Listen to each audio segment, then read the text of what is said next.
안녕하세요, 선생님들 반갑습니다. 자, 오늘 스낵 문법 3강 진행해보도록. 3강이 아니라 4강 같은데 하여튼 우리가 지난번에 이제 의문의 변동에 대한 이야기를 좀 해봤습니다. 자, 의문의 변동이라는 것은 과거의 우리 교육에 과거의 어떤 교육에서는 흔히 이제 소리가 닮아가는 현상, 그죠? 소리가 닮아가는 현상, 이렇게 얘기를 해서 얘를 이제 동화라고 했죠. 그러니까 지금도 학교 현장에서 가르치는 이제 선생님들 중에서는 7차 교육과정, 그죠? 한 뭐 90년대 후반에서 2000년대 초반, 요때 대학에서 문법을 공부하셨던 분들은 아마 이 동화, 또 이제 소리가 좀 달라지는 현상을 이제 이화, 이런 식의 어떤 현상을 설명하는 분들이 많으셨을 거예요. 근데 이제 현재의 임용에서 이제 임용이죠. 뭐 임용이든 뭐 어느 거든 간에 이제 의문론적인 어떤 변동이라고 하는 것은 흔히 말 제약으로 이제 설명을 해요. 제약. 그러니까 소리가 닮아간다라는 설명보다는 제약이 있어요. 그럼 제약이라는 게 어떻게 되냐면, 제약이라는 게 일어나면은 반드시 어떤 걸로 교체가 돼야 돼요. 반드시 이 음소는 탈락이 일어날 수밖에 없어요. 축약이 일어나기도 하고 어떤 첨가가 일어나기도 합니다. 그리고 얘네들은 종합적인 변인으로 이루어져요. 그러니까 과거에는 뭐 동화라고 하면 자음 동화네, 모음 동화네, 그 동화주가 뭐네, 이런 식의 설명을 했잖아요. 그런데 이제 이게 잘못됐다라기보다는 설명하는 논리나 방식이 이제 학자분들에 의해서 좀 변화되었다, 이렇게 좀 이해를 하셨으면 좋겠습니다. 그래서 학교 교육 현장에서는 대체적으로 이러한 용어들을 지금 거의 안 쓰고 있어요. 교과서를 보시면 아시겠지만 거의 이렇게 쓰고 있습니다. 그런데 이제 아직도 과거의 어떤 현상적 익숙함 때문에 학교나 이런 입시학원 쪽에서 동화와 이화와 중화, 그리고 교체, 탈락, 축약, 첨가라고 하는 걸 이원적으로 동시에 가르치다 보니까 아직도 많은 수험생분들께서 이 부분을 많이 혼동하시는 경향이 있습니다. 그래서 저는 과감하게 최근에 어떤 설명 논리 취지를 그대로 따라서 의문의 변동이다, 그럼 동화나 이화나 중화, 이 현상에 대해서는 일절 얘기 안 할 겁니다. 그러니까 사이소리 현상 인정 안 합니다. 저는 사이소리 현상 같은 거 인정 안 해요. 동화 현상에 대해서 뭐 자음 동화네, 모음 동화네, 이런 식의 설명하지 않아요. 그러니까 동화라는 게 아예 부정된다기보다는 좀 설명 논리를 지금 연구자분들의 어떤 시각에 맞춰서 하겠다. 자, 그래서 그 첫 번째가 바로 이 교체가 되겠네요. 교체는 이제 음소가 다른 것으로 바뀌는 것을 말합니다. 자, 그런데 그 바뀐 데는 절대적인 제약이 있어요. 그 첫 번째 제약이 뭐냐? 바로 음절 구조 제약이라고 해서, 음절은 이제 음절 초, 그렇죠? 초성이라고 하죠. 그리고 음절 말, 뭐 엄밀히 말하면 음절 초나 음절 말일로 해야 되는데 우리가 그냥 종성, 그냥 편하게 뭐 초성과 종성 이렇게 얘기를 합니다. 자, 그래서 음절 초나 음절 말에는 반드시 이렇게 일어나야 돼, 반드시 이런 것만 나타나라고 하는 것을 우리가 제약이라고, 죄송합니다. 갑자기 기침 나요. 제약이라고 합니다. 자, 그래서 제약이라고 하는 것을 염두에 두고 음절 말에는 다음과 같은 그 음소만이 올 수가 있어요. 다음과 같은 음절만이 올 수 있어요. 그래서 기역, 디귿, 비읍, 얘네들 보면 공교롭게 평음이면서 일명 파열음이라고 하는 것들입니다. 일명 파열음이라고 하는 것들이에요. 자, 그 다음에 니은, 니을, 미음, 이응, 요런 놈들은 공명음에 해당되는데, 공명음 저번에 우리 한번 공부했죠? 그런데 이제 비강에서 나는 터지는 소리다 해가지고 요런 것들도 이제 파열음으로 봅니다. 요 7개밖에 음절말에 올 수가 없어요. 다른 자음들은 음절말에는 올 수가 없어요. 그 말은 무슨 말일까요? 다른 자음들이 오면 항상 기역, 디귿, 비읍, 니을, 니을, 미음, 이응으로만 교체가 일어나야 된다. 요거를 흔히 뭐라고 하냐? 음절의 끄수리 규칙이라고도 하는데, 최근에는 이 음절의 끄수리 규칙이 좀 문제가 있는 경우가 많아요. 예를 들어서 음절 말에 니을 기역이 왔다 이거예요. 그러면 과거에는 이걸 뭐라고 설명했냐면 겹자음에서 실현되는 음절의 끄수리 규칙, 이렇게 얘기했어요. 제가 대학에서 배울 때만 해도 겹자음, 호자음이냐 겹자음이냐. 그래서 겹자음에서 기역으로 발음된다. 아니면 니을로 발음된다. 그래서 이제 음소가 하나로만 발음이 될 수밖에 없다. 자, 이렇게 이야기를 하는 겹자음의 음절의 끝소리 규칙인데, 최근에는 얘를 어떻게 설명하냐면 겹자음이 하나의 자음으로 살아남았어. 니을이 됐든 아니면 기역이 됐든. 그러면 원래 자음이 겹자음, 다른 말로 한자로 자음군, 자음군이라고 하는데, 자음군 중에서 하나가 떨어져 나갔다. 그래서 단순화됐다. 그래서 자음군, 단순하다. 그러니까 제가 대학 시절에는 이런 거 못 배웠었어요. 근데 뭐 그때는 교수님들이 이런 걸 얘기하는 교수님들이 거의 안 계셨습니다. 그런데 최근에는 이러한 자음군 단순하다라고 하는 하나의 탈락이 일어나요. 그러니까 예를 들어서 뭐 어떤 것들이냐면 니을 피읍이 있다 합시다. 자, 그러면 니을 피읍이 피읍만 남아요. 그럼 뭐가 일어났습니까? 예, 니을이 탈락했죠. 자, 그리고 피읍이 다시 비읍으로 바뀌었어요. 왜냐하면 피읍은 음절말에 올 수 있다 없다? 음절말에 올 수 없잖아요. 그래서 결과적으로 몇 번 일어났어요? 이게 한 번, 두 번. 반대로 해도 마찬가지죠. 예를 들어서 니을 비읍이 됐고 그 중에 비읍이 남았어. 이렇게 얘기해도 전혀 무방하죠. 결론적으로 말씀드리면 음절의 끝을 규칙이 한 번만 일어난 게 아니라 두 번이 일어났는데, 이 두 번의 과정을 보면 하나는 뭐예요? 예, 탈락. 자음군 단순화라고 해서 탈락. 그리고 다른 하나는 기역 디귿 비읍이 됐단 말이야. 기역 디귿 비읍으로 됐어요. 그래서 이게 교체가 일어나기도 하고, 아니면 원래 기역 디귿 비읍이면 그대로 상주할 수 있겠죠. 자, 이 둘을 과연 이 한마디로 다 하나 할 수 있을까 해서 여기서 요것만 빼어가지고 뭐라고 한다? 예, 평, 파열음하. 예, 요렇게 이야기를 다루죠. 그러니까 지금 우리가 교체라고 해서 배우고 있지 않습니까? 예, 교체라고 배우기 때문에 요건 인정하지 않아요. 요거는 탈락으로 가야 되고, 요것만 인정을 합니다. 예, 요것은 음절의 끝소리 규칙이 맞죠. 그래서 지금 현재 음절의 끝소리 규칙이라고 하는 용어는 약간은 학자들의 시각에서 본다면 뭐예요? 좀 불구적이다. 과거에는 이 둘을 다 합쳐서 음절의 끝소리 규칙이라고 했는데, 요즘의 학자들은 왜 1번도 포함을 해? 1번은 제외시켜야지. 1번은 탈락이야. 이렇게 해가지고 최근에는 이제 학자들 분들의 움직임 속에서 음절의 끝소리 규칙이라는 용어를 쓰지 말고 평파열음이라고 하자. 평파열음하라고 한다. 예, 이렇게 좀 알아두시면 예, 여러분들이 좀 공부하시는데 지장이 없을 거예요. 자, 이렇게 정리를 해놓으면 좀 이해가 되겠죠?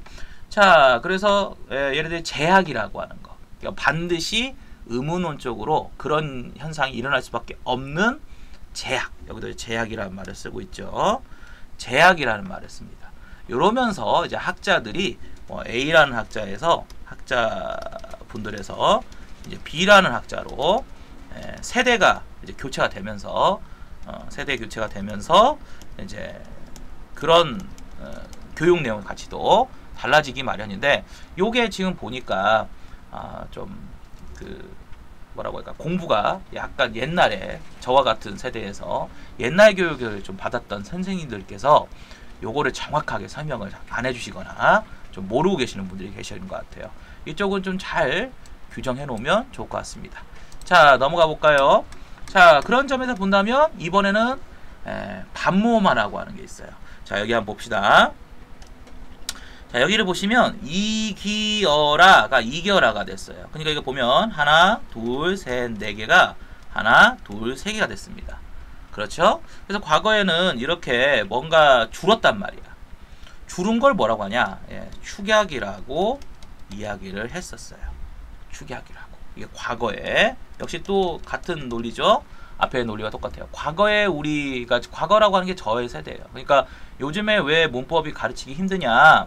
그 이유가 뭐냐면 여러분들은 크게 문제되지 않을 수도 있어요. 그렇지만 여러분들을 가르쳤던 분들, 현직 교사들이나 아니면 대학의 교수님들이나 강사분들이 옛날 사람들이란 말이에요. 아마 저보다 나이가 더 있으면 있었지 저보다 나이가 더 어리지는 않을 거야. 제가 그래도 젊은 축에 속하거든요. 그러면은 어중간한 나이긴 하지만 그래도 젊은 축에 속한단 말이에요. 그러면은 사실은 저만 해도 제가 과거에 대학에서 공부할 때 와 그다음에 대학원에서 배울 때가 너무나 차이가 커서 굉장히 충격 먹었던 그런 적이 있었는데 얘도 마찬가지예요. 응당 과거에는 얘를 축약으로 봤어요. 근데 요즘에는 얘를 이제 문제를 제기하는 거죠. 예를 들어서 이기어라를 자 4개로 볼 수도 있고 아니면 뭐로 볼 수 있을까라고 했을 때 자 여기 보시면 음운의 개수를 봅시다. 자 얘를 이제 음절의 개수로 봐야 되는 거죠. 음절의 개수. 자 근데 음소의 개수로 보자. 음운이라고 하는 것은 자음과 모음을 얘기하는데 그 중에서도 모음의 개수를 따져보는 거예요. 모음의 개수가 몇 개예요? 하나, 둘, 셋, 넷. 역시 모음의 개수가 4개예요. 자, 그런데 얘를 한번 이제 이겨라가 됐다 합시다. 이겨라 이렇게 됐어요. 자, 그러면 얘는 3개가 됩니다. 자, 뭐로는 3개예요? 그 음절의 수는 하나, 둘, 3개가 됩니다. 자, 그런데 음운의 개수도 3개일까요? 자, 음운의 개수 보면 이, 여, 라 이렇게 세 가지가 있어. 이거 3개가 맞을까요? 아니죠. 여기를 보시면 이 모음이라고 하는 반모음이 있어요. 이, 그러니까 재밌는 게 음운의 개수를 따져보니까 몇 개다? 음소는 그 중에서 특히 모음만을 따져보면은 역시 4개예요. 재밌는 게 줄었다고 하는 건 뭐만 줄었냐? 그렇죠. 음절수가 줄은 거지. 여기 밑에를 보시면 음운의 개수는 하나도 줄지 않았어요. 그러니까 음운의 개수가 줄지 않은 상태에서 그렇죠. 단모음이 반모음으로 뭐가 일어났다? 교체가 일어났다. 이렇게 설명하는 걸 반모음하다. 이렇게 얘기를 해요. 요거는 임용고사에 나왔죠. 그래서 임용고사에서도 이 반모음하다라고 하는 걸 쓰는데 목적을 두지 않고 여기 보시는 것처럼, 그죠? 여기 보시는 것처럼 음운의 개수가 동일하게 4개다. 그래서 과거의 사람들이 축약이라고 하는 건 음절의 수가 줄어드는 것을 축약이라고 하는 거고, 현재는 교체라고 보는 이유는 뭐냐? 교체라고 보는 이유는 뭐냐면 음운의 수, 그죠? 음소의 수가 동일해요. 동일한데 AX가 Y로 바뀐 거라면, 단모음이 반모음으로 바뀐 거라면, 그렇죠. 교체로 봐야겠죠. 자, 이렇게 설명하는 걸 반모음화라고 합니다. 이런 거를 이제 잘 모르고 가르치는 분들이 많아요. 그래서 항상 얘기하지만 교수님들은 이 타이틀, 이런 거 신경 안 씁니다. 이런 거 거의 신경 안 써요. 그래서 여러분들도 공부하실 때 반모음화 이렇게 외우지 마시고 지금 방금 제가 설명드렸던 방식처럼 음운의 개수가 동일하다. 음절의 개수가 바뀌었다. 이렇게 음절과 음운의 개념 잊지 마시기 바랍니다. 음소. 저는 이제 꾸역꾸역 음소라는 말을 쓰는데 이것도 음운과 좀 같은 용어로 보기가 어렵죠. 음운은 음소와 운소로 나뉘는데 문제는 운소라는 개념은 지금 거의 쓰지 않고 있지 않습니까? 그래서 음운론 학자들은 음운이라는 단어보다 음소라는 단어를 훨씬 더 지금 자주 씁니다. 설명하다 보면. 자, 그 다음에 넘어가 볼까요? 그 다음에 이제 된소리 되기도 한번 봅시다. 자, 요것도 한번 볼게요. 된소리 된다는 것은 말 그대로 평음이 어떤 환경에서 반드시 된소리, 경음으로 교체되는 현상이에요. 교체. 그쵸? 교체. 자, 그 교체가 왜 일어날까? 절대적으로 일어날 수밖에 없다. 이런 말을 해야 되니까 역시 제약이라는 단어를 씁니다. 자, 그 제약 중에 하나가 우리 음절 말에 받침이라고 하는데 음절 말에 비읍이나 디귿이나 기읍과 같은 소리가 오면 아까도 음절 말에 우리가 평파르마, 요 평파르마의 특징이 닫히는 소리, 또 폐쇄음이 되기도 합니다. 이게 닫히면 뒤에 오는 이러한 평장애음이라고 하는 것들이 평장애음, 우리가 앞에서 장애음이 자음들을 설명하는 방식을 하는데 요런들이 다 된소리로 발음이 돼요. 근데 이게 반드시 될 수밖에 없어요. 왜? 제약이거든. 이게 되게 중요해요. 이거를 이제 음소배열 제약이라고 하는데 음소배열 제약, 쉽게 얘기하면 기억이란 게 왔어요. 음절 말에. 이게 닫히는 소리야.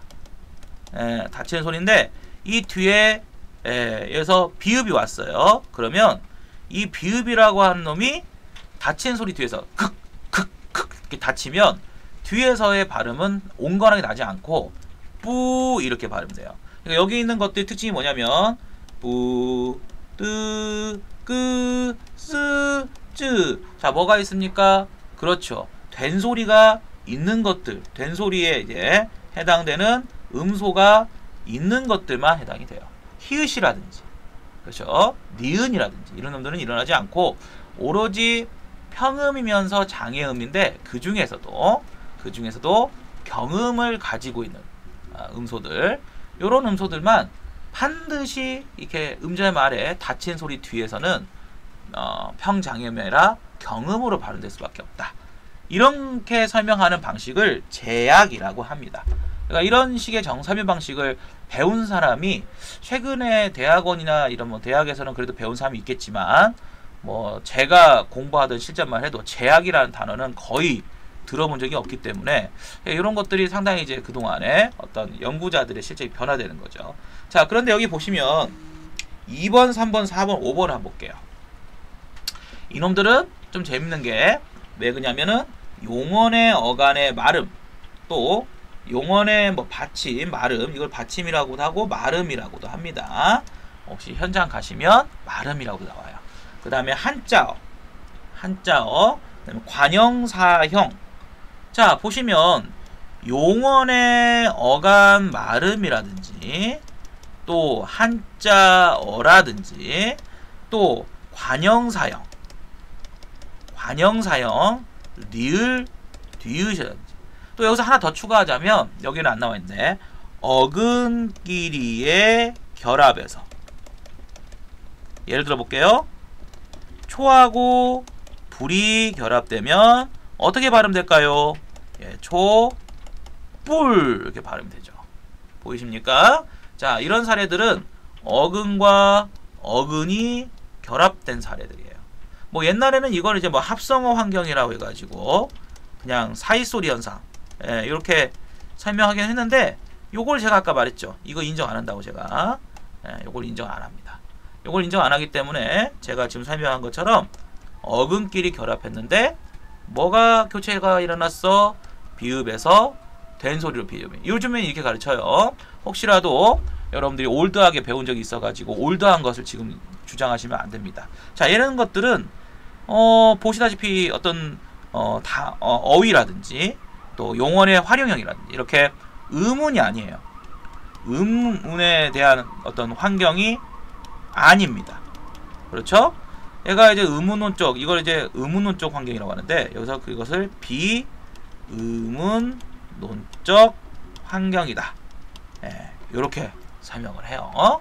자, 그래서 쉽게 얘기하자면